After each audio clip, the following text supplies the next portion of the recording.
Our special guest for the morning is Pauline McLynn, ladies and gentlemen. Welcome back.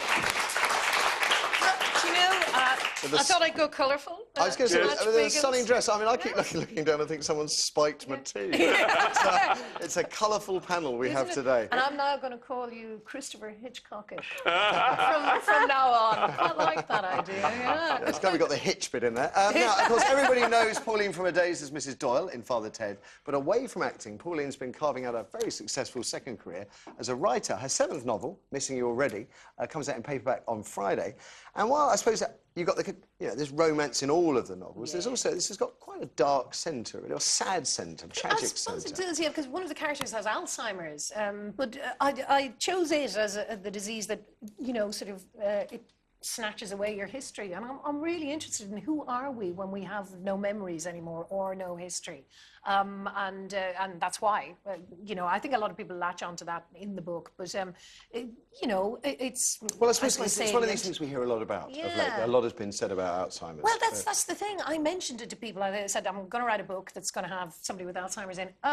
Just a deluge of stories. Yeah. Many of them grimly hilarious, I have to say. It's that real gallows humour, isn't it? This is how we deal with disease and impending death. We laugh, cry as well. But they're, as Miss Jodie Mitchell says, they're more or less the same release. Is there any kind of family connection to Alzheimer's? Is there any reason other than that you wanted to put it into the book? I know I shouldn't laugh about this, but no, we go from strokes and cancers, actually, in my family. So don't really live long enough to be any more demented than we are already when we start.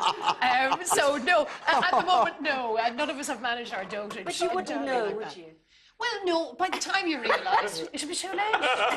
Do you know that there was an ad once on Irish radio, and I thought it was the most irresponsible thing I'd ever heard in my life, but it makes me laugh. And again, this is what you get into when you mention something like a deadly disease like Alzheimer's. It was this very plummy voice, a friend of mine did it, saying, have you ever walked into a room and wondered, why am I here? Well, that could be the first sign of Alzheimer's. Go see your doctor. No, that means you mightn't have been concentrating, or you might be a little bit stressed, And also the other thing that I did not put into the book, but the older you are when you present with this sort of, when they suspect that maybe you might have Alzheimer's, one of the things you have to do for older people is make sure that they're clear. Because if you're a bit bunged up, that stops the brain. Too much information, I think. Yeah, but because I didn't put it in the book, I thought I'd say it live on television. Stuff that is in the book. I mean, there are romantic goings-on in Kitty's allotment up in Norfolk. But you know what? Is that not what we all want as human beings? We want to love and be loved, So she's having a disastrous love affair in the middle of... It's a most anonymous little bit of Norfolk that I have made up. In fact, a place that nobody really even wants to claim. And Kitty and her mother, May, who has the Alzheimer's, they think that they're living in a place that's so anonymous, it has no history, but of course it's teeming with history. And what happens is she finds something on her allotment that turns out to be something from Napoleonic times and leads them to discovering a love story that was part of the parole prisoners.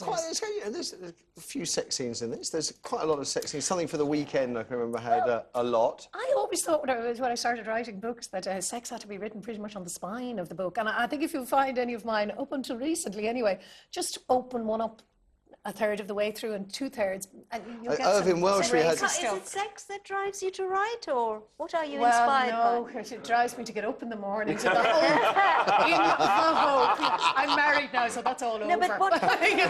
I've shared too much. What made you get into it? It's such a difficult and different discipline, isn't it?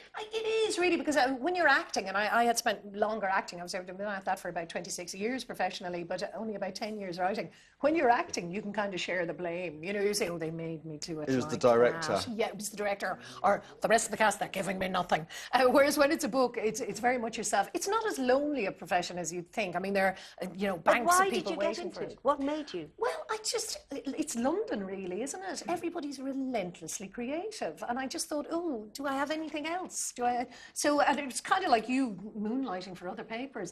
If you're going to live from hand to mouth, you've got to be ambidextrous. So I just thought, use both hands. But a lot of people go to Dublin, where you live, to write because they find it you know, less stressful and, you know, at the country. But you do, I you do do the the reverse. opposite pretty much, yeah. We live in Soho, so all the sex is there, of course. I know, and you know what? As a member of the second oldest profession, acting, I can then maybe, you know, cover off the oldest profession as well. I knew I'd seen you somewhere. Cash money. When was the last time you saw cash for a job? Hey, sweeties. On the acting front, I hear that you are going to be joining, I think, probably my favourite show on TV, Shameless. Is that right? Yeah, and it's, I have to say, it's my dream job as well. I am now...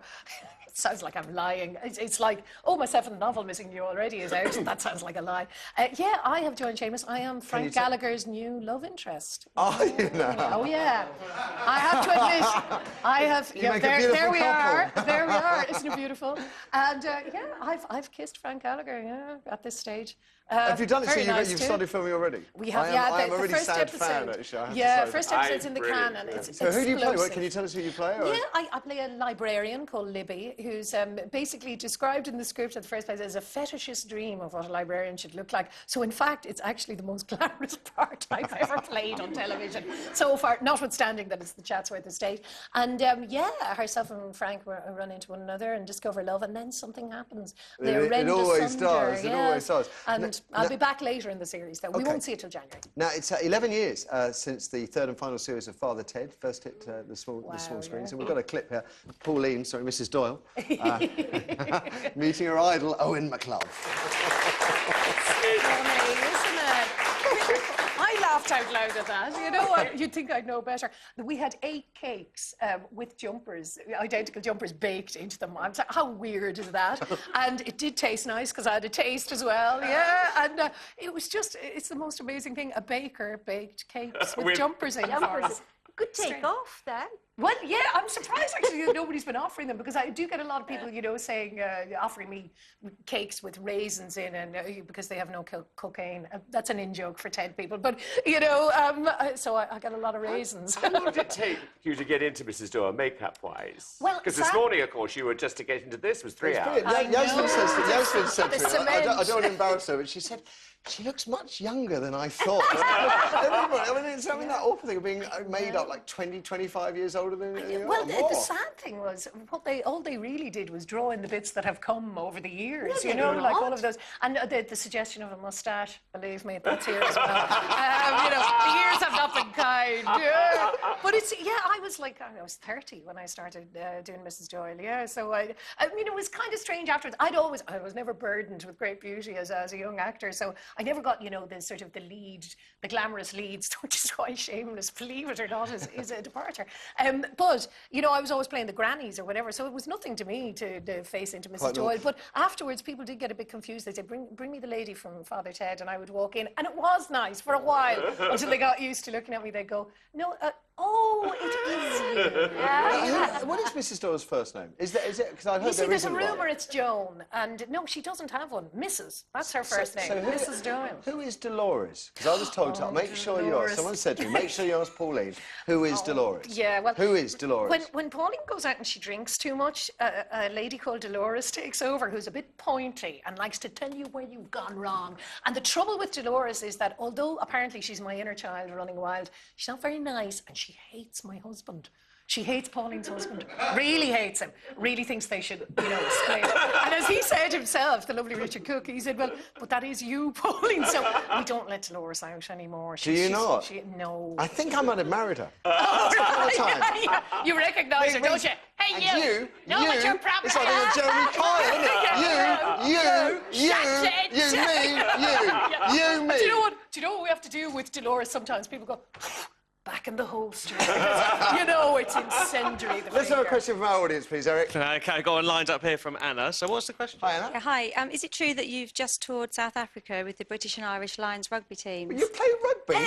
No, I'll watch the boys running around in their scanties, no problem. My husband was making a web programme about it, and I joined them. I finally seen the Lions win a test match, thank goodness. But you know what? Top tip for any ladies out there, don't go on a diet. hang around with rugby players. You know, they're huge. Well, as opposed to little Peter Stringer, he's tiny. I know he wasn't out, but, you know, but the bigger lads... How come you're there sort of just making this video thing? Yeah, they did a web show live every night called Chase the Lions. And, in fact, they're going to chase other, you know, sporting events when the time comes. It's quite difficult, though, after the South Africans have gouged your eyes out, though, isn't it? Yeah, do you know, yeah, there was a bit of that. The last time I went out, I went to New Zealand to see them, and there was a bit of spear tackling there as well. The New Zealanders won't talk about that. No! That was just warriors, you know, in combat, and the eye gouging, complete denial, you know, in that funny Afrikaans voice. It was good to see them. They are not gracious when they win, you know, the Bach fans, so it was great to wipe the smile off their faces.